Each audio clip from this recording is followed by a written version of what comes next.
Hello and welcome to the Gooner Talk. Back in with you guys for another show, for another episode of our Raw Reaction series. Now, this is, of course, a show in which we react to the latest Arsenal news, matches and fixtures and everything else. And, of course, today it's a day of good news. It's nice, of course, when the transfer window is closed to have something good to talk about for the long term. And that is, of course, usually in the form of either a contract signature or someone signing on in the technical team or a member of the coaching staff being moved around. And today it's a really, really positive one because today we've got the news that Joe Willock has, of course, signed a new deal for Arsenal. We're going to jump straight into that and discuss all that and what he's had to say about the new deal and get some of your thoughts in our live chat as well. Of course, if you want to be involved in these live chats, you need to subscribe and you need to turn those notifications on so you get told immediately when we go live so you can get straight in that group chat, live chat, whatever you want to call it, and throw in those comments. So we've got Cole in there, we've got James Dennison in there so far. Mitchell's talked about asking for plans of the future of the channel. Don't worry, mate, it's all going to be there. Harry Simew's in there as well. Chronicles of a Gooner. Please do go check out Harry's channel. But yes, everyone's here to sit and discuss and talk about Joe Willock's brand new deal. So let's throw up on the screen for you guys the actual, obviously, the article on Arsenal News, which is about Joe Willock signing his new deal. Did an interview with Arsenal player. We're going to discuss some of the things that he says. So he says, "Congratulations, Joe. You've just signed your new contract. How does it feel to extend your stay at Arsenal?" And he says, to be at this club is an amazing feeling. I've always wanted to play for the Arsenal first team. Now I'm doing that since the age of 4.5. It's always been my dream, and to sign a new contract today is brilliant feeling for me and my family. I think when we're talking about Joe Willock, we have to think about, we've got someone on our books who is really special. And I'm not just overhyping that because he's someone who's young, come through the Arsenal Academy, he's English. I think it's important to realise that we've got someone at the club that has broken into the Arsenal first team at such a young age. And really, I mean, not out of nowhere, I think that'd be unfair, but someone who's really risen in the minds of Arsenal fans very differently. If we look back to last season, and even I'm guilty of this, and when we have Mike from the Gooners in the USA, or Gooners in the USA, that's what they used to call it, the Gooners podcast now, when we have Mike on, he loves to take the mick out of my prejudgments, it's fair to say, of Nketiah and Willock. I was very harsh on those two last season. I said that based upon what they'd shown, I didn't think I could see them in a future Arsenal shirt in the first team for the long term. And how wrong was I? And how fantastic is it that I was wrong about that? Because Willock has come on massively. He's physically grown. He's physically improved. His technical abilities improved. I mean, you could see that in the game against Newcastle, whereas there's that fantastic shot of him winning the ball back after losing it. And for me, seeing English players in the team is always going to be a really, really positive thing. It's going to be something to see the academy is working. We've lost the likes of Serge Gnabry. We've lost the likes of Donyell Marlon. And those hurt when you see those guys go out and do really well for their country or for their club, with Gnabry being at Bayern and Marlon being at PSV. And when you see these youngsters come in and perform and do well for the team, there's two schools of thought to it. One is it's great, long-term, see him at the future of the club. And the second one, even though it's a little bit colder, it's still important to consider that we have players at the club with sell-on value. You just look at what's happened with Alex Iwobi and how much money that's made for the club, that we can now reinvest that in areas on the pitch where we need to improve. It's really important that we do that. We've seen Jeff Renner-Adelaide leave Arsenal for Angers for about 1.2 something million, and then he's gone off to Lyon for over 20 million quid. We need to be latching on to these youngsters at a very young age, seeing and showing them that there's a clear route into that first team so that when they get there, they can get minutes, they can get game time, they can get suitors abroad, but ultimately they can do well for us on the pitch and perform. But it's never, you should never discount or never discredit the opportunity to have someone in your team with possible sell-on value. And you should never discredit someone that's obviously going to bring a lot to your side on the pitch during those 90+ minutes. And we've certainly got that in Joe Willock. Let's continue on and see what he's saying. Please let me know in the chat. I'm going to read out some of your comments in a second, what you think of the new deal. Are you happy about it? What about it is great? What most do you like about Joe Willock? They say, what is about Arsenal that makes you feel so at home and makes you know that this is the right place for you to continue your development? He says, a young boy growing up through the academy, I've always wanted to play at the Emirates. It feels so odd, doesn't it, when you're talking about youngsters no longer saying, when I was growing up, I always wanted to play at Highbury, and now it's the Emirates. And play in front of fans and stuff. So to do it, it's only right in my heart and my mind to know that this is the right club for me and to carry on my own brilliant future here. And carry on my own future here is brilliant. And it is great to see these youngsters continuing on. We saw Reece Nelson sign a new deal before he went off to Hoffenheim. So that's another player. We saw Gabriel Martinelli come in, sign a long-term contract. These youngsters, bleeding them in and seeing them get minutes, especially in the Premier League and the Europa League, what we're going to see very soon, is going to be really, really exciting. I'm absolutely buzzing for the Europa League, more than I ever have been about in previous seasons, because we're going to see these youngsters play. We're going to see some of the young blood put into the team, and we're going to also, in a little bit later, we're going to talk about Bellerin and Tierney actually using it as a competition to bed in players returning from injury and getting them back into action as soon as possible.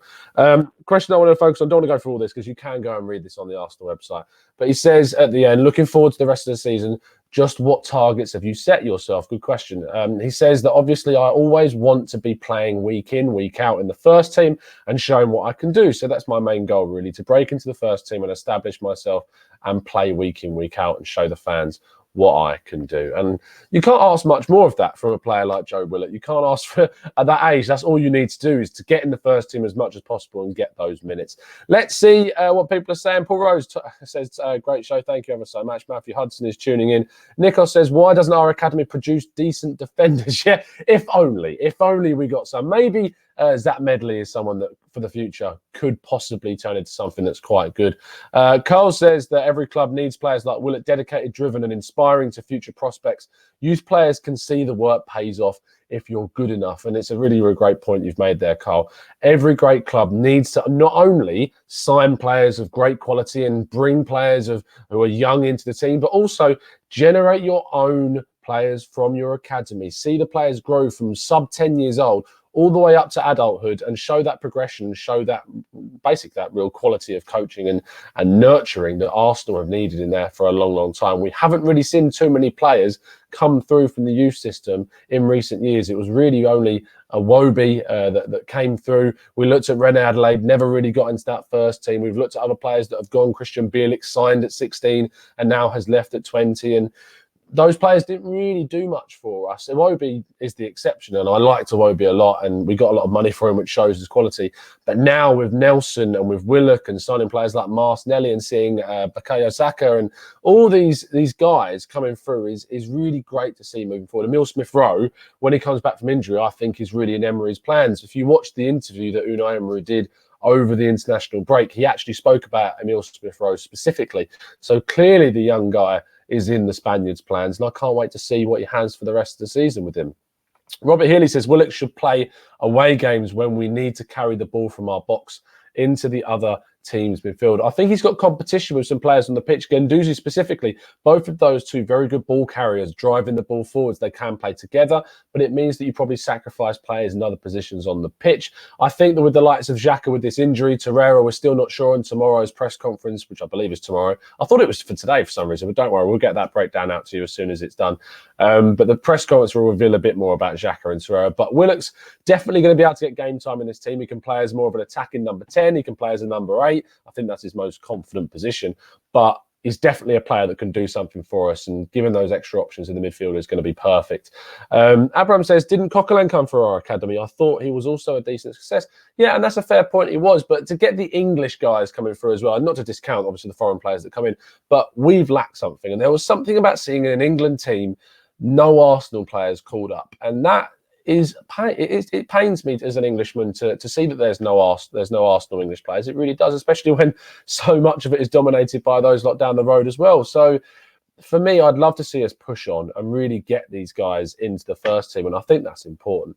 Matthew says that Willock's dad says he hasn't reached his dream as yet, so more effort is needed, keeps him level-headed, and that's important. You can't get too ahead of yourself as a youngster. You can't get into that headspace where you think you've made it, because as soon as you do that, you've already put yourself at disadvantage. You've already mentally, not given up per se, but you've already mentally sort of accepted that you're good enough, and maybe you're never going to actually put in that full amount of effort that you'll need to then improve.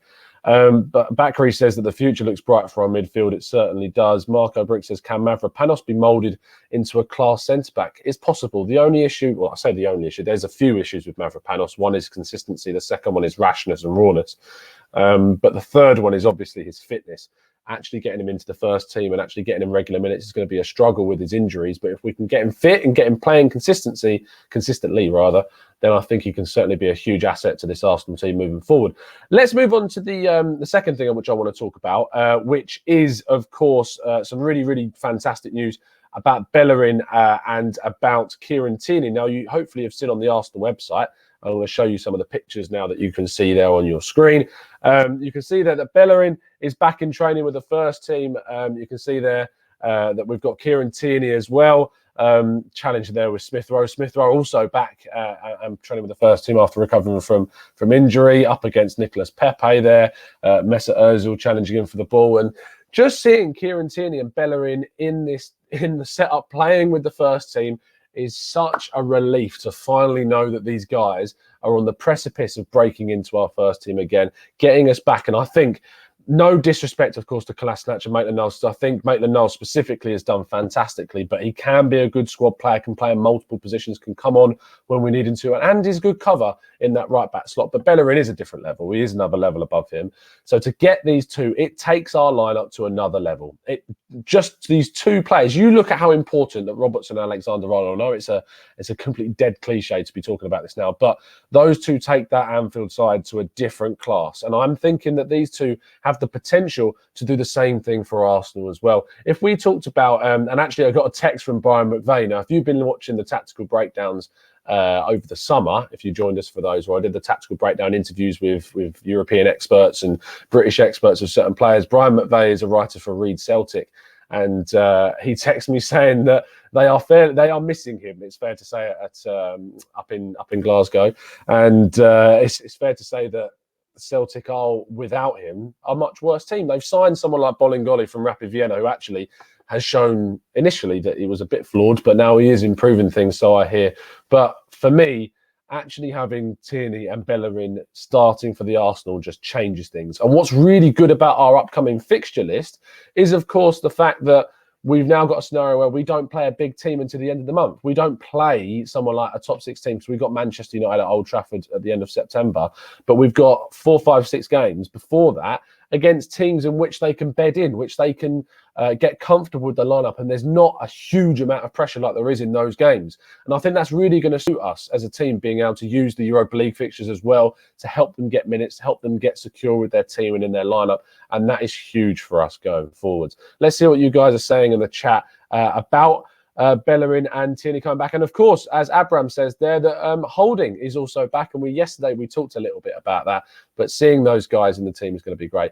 Robert says, so ready to see Tierney and Pepe down the line. I don't think you're going to see Kieran Tierney down the right, mate. You're going to see Kieran Tierney on our left back slot, because he's, of course, a left back. Abram says, bedding those two in is the most important thing now. We can't rush them and have to be patient regarding their match fitness. Again, as soon as we see them in training, it doesn't mean that we can suddenly expect them to be in the first team lineup week in, week out. They're going to take time to bed in, and it's important that we don't rush them back into the first team, and that's really big. Good friend Mike says, yeah, that's weird, Robert, since Tierney plays left back. Yeah, I think that he's definitely gone on the back of saying that he's definitely a left back, not a right back. And Mike also says, I think we need to get the big picture from Stuart McFarlane of Unai Emery sitting at a table with our British core, Willock, Nelson, Chambers, Tierney, and me, apparently. Mike, of course, did do an interview, which you should go check out, with Stuart McFarlane, the Arsenal photographer. So please do go check that out on Mike's channel. But I think ultimately the feeling around the club, the feeling about these guys is great. And it's really positive to see that moving forwards, that we are going to be getting these guys as the first team. And I can't wait. It's going to be great. And I think that when we talk about Arsenal as a backline, defence has definitely been somewhere which we know we needed to improve in. We know that it was somewhere that Arsenal definitely had weaknesses in. But Tierney and Bellerin, as I've said before, take us to a whole new level. I'm going to leave things there. I hope you've enjoyed this short update on things at Arsenal. And of course, please do go check out things from this week. The tactical breakdown on the Spurs game still there with myself, Graham and Drew for you to go and check out. But I think we are most happy about the fact that finally this international break is done. It's finished. It's over. And we can get set and sorted working out what we're going to do against Watford. The Eyes of the Opposition show should be out for you very soon. Just waiting on some correspondence to come back and get the editing done for that.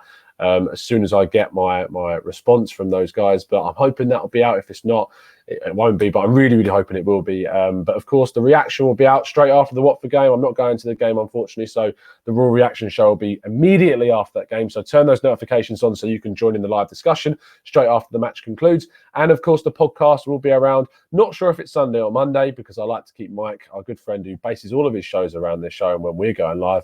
Only kidding. But I don't know if it'll be Sunday or Monday, but you will know as soon as I've made that decision. To do that, you can follow us on Twitter at the Gooner Talk TV. But until then, thank you ever so much for tuning in, and we'll see you again very, very soon. And as always, up the Arsenal.